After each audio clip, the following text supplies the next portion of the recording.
जुल्म फिर जुल्म আসসালামু আলাইকুম। দেশ ও দেশের মানুষ, আজকে আপনাদেরকে কিছু একটা কথা বলবো, হয়তো কেউ মায়া লাগবো না। বাংলাদেশের 4 মাসে যে দলই ক্ষমতায় আসুক, ক্ষমতা দল নিয়ে আমি কাউকে বলতেছি না, দলের দোষও দিতেছি না, মানে 4 মাসে দেশের অবস্থা খালি বলবো যে শিশুদের জন্য জাহান্নামে পরিণত হয়ে গেছে দেশ। মাত্র 4 মাসে 118 জন ধর্ষণের শিকার শিশু, আর হত্যা হয়েছে 17 জন। তার মধ্যে আমি এর আগে একটা ভিডিও করছিলাম, তারাই 17-18 জন 25 জন মৃত্যু। হত্যা মানে শিশু ধর্ষণের পরে তাদেরকে হত্যা করা হয়েছে, মানে বুঝতে পারেন মাত্র 4 মাসে।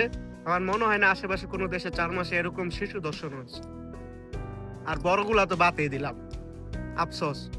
এটাই বাংলাদেশ, বাংলাদেশে সব সম্ভব। जुल्म फिर जुल्म है, बढ़ता है तो मिट जाता है। खून फिर खून है, टपकेगा तो जम जाएगा।